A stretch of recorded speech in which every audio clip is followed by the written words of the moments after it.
Bonjour.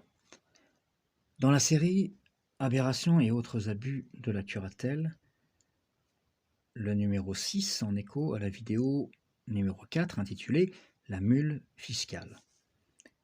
Et donc ici, la rubrique Parlons psy, qui est coupé de la réalité?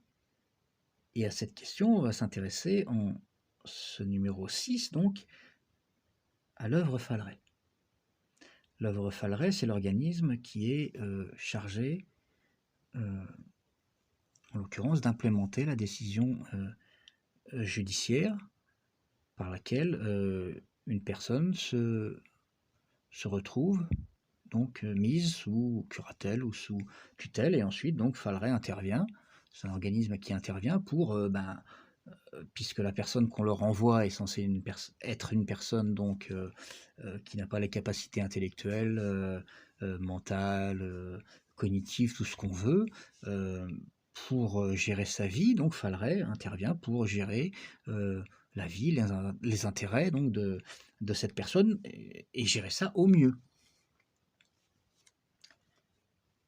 Donc il faut savoir, moi, donc, que je me suis retrouvé chez eux, en fait, par une décision de justice, en fait, qui a validé la thèse que mes parents faisaient valoir, donc que, en gros, donc, j'accusais mes parents à tort de m'avoir volé des centaines de milliers d'euros, et mes parents, évidemment, faisaient valoir que non, bien sûr, ça n'était pas vrai, et que c'était totalement de la diffamation, et que j'étais en fait un espèce de type totalement coupé de la réalité, qui délirait, et dans ses délires, qui accusait à tort donc ses parents, et donc il fallait impérativement me mettre sous curatelle, euh, d'autant que cette réalité que je faisais valoir moi, n'était selon eux pas vrai, que c'était même le contraire.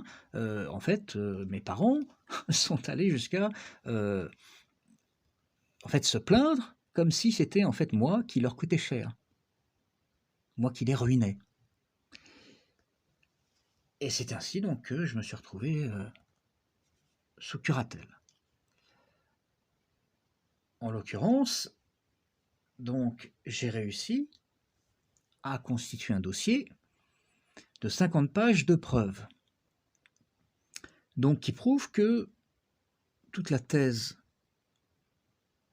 que mes parents ont présentée à la justice, ce que je viens de dire en l'occurrence, que je viens d'expliquer, que donc toute la thèse défendue par mes parents était à ce point fausse que totalement diffamatoire, totalement à l'opposé de la réalité. Et qu'à l'inverse, donc, j'ai réussi à prouver que c'était ma thèse, ce que moi je faisais valoir, qui était la vérité.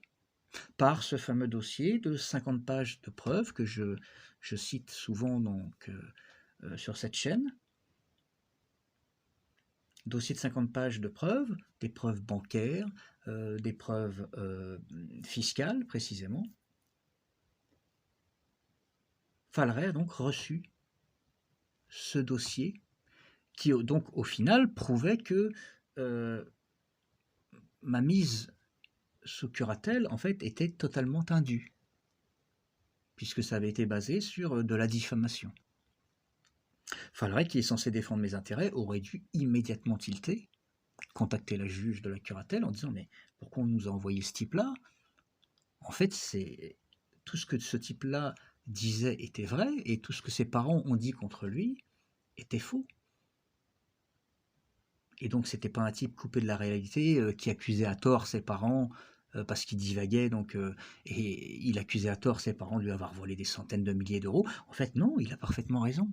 Ses parents lui ont volé des centaines de milliers d'euros, et en plus, là c'est notre sujet ici, la mule fiscale, non content de ça, mais donc ses parents falsifiaient ses déclarations fiscales pour ne même pas payer d'impôts sur l'argent qu'il lui volait.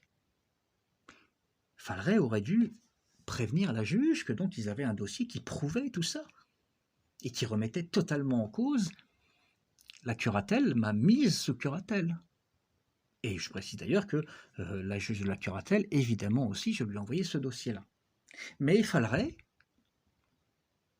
en fait, n'a pas agi ainsi.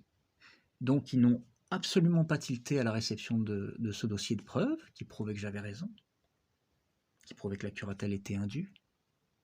Ils ont fait la sourde oreille, ils ont fait comme s'ils n'avaient rien reçu, comme si ce dossier n'existait pas, comme si ce dossier ne remettait pas absolument, mais tout en cause. Donc Falleret s'est totalement coupé d'un dossier de preuve. Donc la réalité était prouvée dans ce dossier, Falleret a ignoré ce dossier. Donc Falleret s'est coupé de la réalité.